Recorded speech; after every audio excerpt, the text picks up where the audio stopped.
सभी को नमस्कार। आपके अपने YouTube चैनल स्टडी सरजी में मैं आप सभी का स्वागत करता हूं।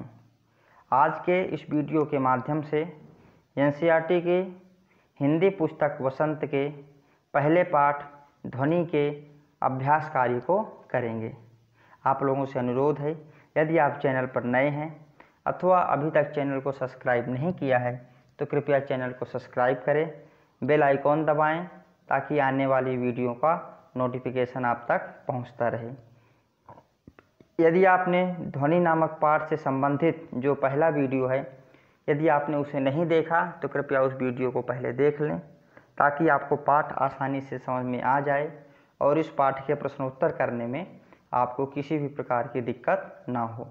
तो आइए प्रारंभ करते हैं वसंत भाग 3 के पहले पाठ ध्वनि के प्रश्नोत्तरों को।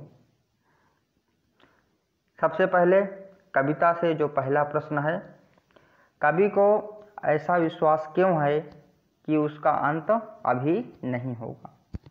आइए इसके उत्तर को देखें। कवि को ऐसा विश्वास इसलिए है क्योंकि अभी उसके मन में नया जोश व उमंग है। अभी उसे काफ़ी नवीन कार्य करने हैं। वह युवा पीढ़ी को आलस्य की दिशा से उबारना चाहते हैं। कहने का तात्पर्य यह है कि कवि का जो जीवन है वो नए जोश और उमंग से अभी भरा हुआ है। उसको बहुत सारे अभी काम करने हैं। उनमें से जो प्रमुख काम है युवा पीढ़ी को आलस्य से उठाना अर्थात उन्हें जगाना। आइए देखते हैं प्रश्न नंबर 2। प्रश्न नंबर 2 में कहा गया है, फूलों को अनंत तक विकसित करने के लिए कवि कौन कौन सा प्रयास करता है। इसका उत्तर देखते हैं। फूलों को अनंत तक विकसित करने के लिए कवि उन्हें कलियों की स्थिति से निकालकर खिले हुए फूल बनाना चाहता है। कवि का मानना है कि अभी अभी उसके जीवन में वसंत की बहार आई है, इसलिए वह अपने कोमल हाथों को इन कलियों पर फेर कर उनमें एक नई सुबह को जागृत कर देगा।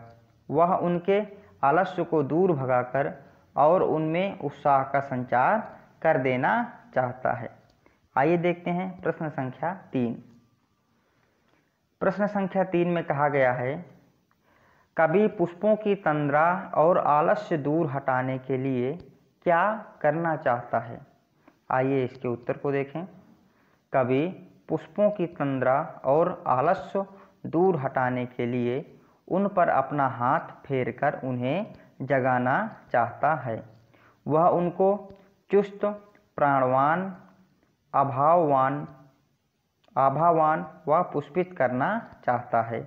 यहाँ कलियाँ आलस्य में पड़े युवकों का प्रतीक है, अतः कवि नींद में पड़े युवकों को प्रेरित कर उनमें नए उत्कर्ष के स्वप्न जगाना चाहता है। उनके आलस्य को दूर भगाकर उनमें उत्साह का संचार करना चाहता है। तो बच्चों, एक उस प्रश्न से कविता से आगे के प्रश्न, कविता से आगे उनको हम करेंगे। कविता से आगे जो पहला प्रश्न है, वसंत को ऋतुराज क्यों कहा जाता है, आपस में चर्चा करें। ऋतुराज अर्थात ऋतुओं का राजा। जैसे कि हमें पता है हमारे भारत देश में 6 ऋतुएं हैं, ग्रीष्म, वर्षा, शरद, शिशिर, हेमंत और वसंत। इन 6 ऋतुओं में जो वसंत ऋतु है उनको ऋतुओं का राजा क्यों कहा जाता है, आइए उत्तर में देखते हैं। इस ऋतु के आने पर सर्दी कम हो जाती है, मौसम सुहाना हो जाता है, पेड़ों में नए पत्ते आने लगते हैं, आम के पेड़ बौरों से लद जाते हैं और खेत सरसों के फूलों से भरे पीले दिखाई देते हैं। अतः राग, रंग और उत्साह मनाने के लिए यह ऋतु सर्वश्रेष्ठ मानी गई है, इसलिए इसे ऋतुओं का राजा कहा जाता है। आइए कविता से आगे का दूसरा प्रश्न। वसंत ऋतु में आने वाले त्योहारों के विषय में जानकारी एकत्र कीजिए और किसी एक त्यौहार पर निबंध लिखिए।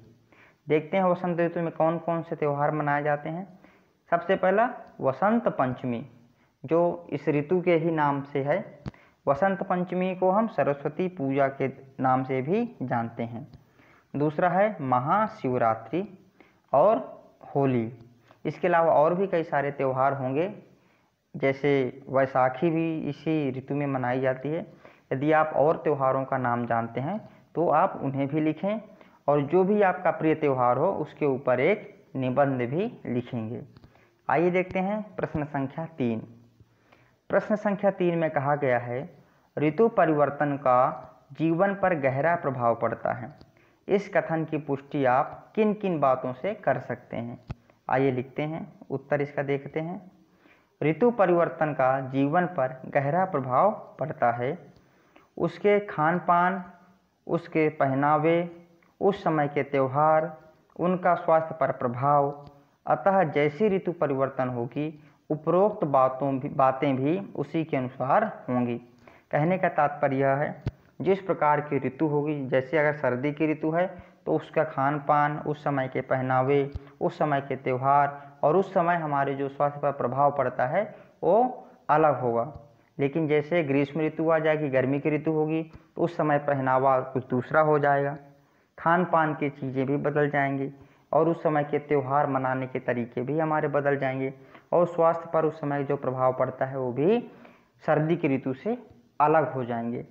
इसलिए जैसी भी ऋतु होगी हमें उसी के अनुसार काम करने होते हैं। आइए चलते हैं आगे भाषा की बात में।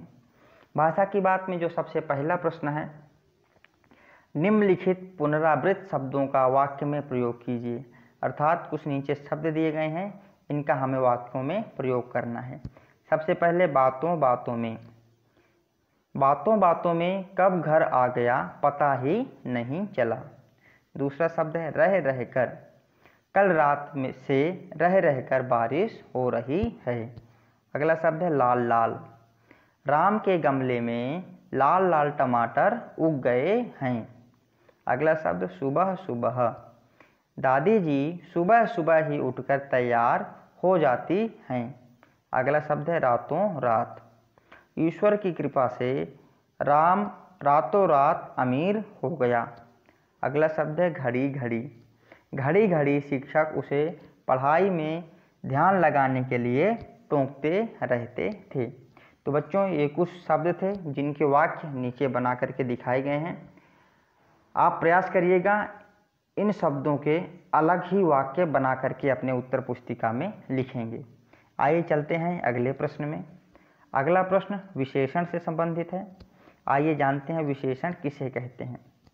जो शब्द संज्ञा अथवा सर्वनाम की विशेषता बताते हैं उन्हें विशेषण कहते हैं। उदाहरण के तौर पर आप देख सकते हैं राम होशियार है। राम एक संज्ञावाची शब्द है और उसकी विशेषता क्या है कि वह होशियार है। ठीक है, आइए समझते हैं विशेषण कितने प्रकार के होते हैं। तो बच्चों आप यहाँ देख सकते हैं विशेषण के 4 प्रकार हैं। कौन कौन से? सबसे पहला प्रकार गुणवाचक विशेषण। दूसरे नंबर पे परिमाणवाचक विशेषण।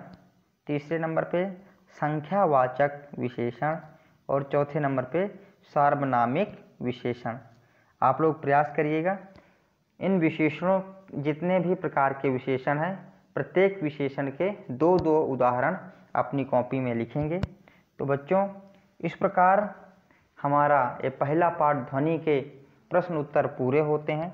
आशा करता हूँ आपको सारे प्रश्न समझ में आ गए होंगे। आप इन सारे प्रश्नों के उत्तर अपने उत्तर पुस्तिका में लिखिएगा। अगर समझ में नहीं आया तो दोबारा से वीडियो देखना। आशा करता हूँ आपको ज़रूर समझ में आ जाएंगे। अगली वीडियो में एक नए पाठ के साथ आप लोगों के सामने उपस्थित होऊंगा। तब तक के लिए धन्यवाद।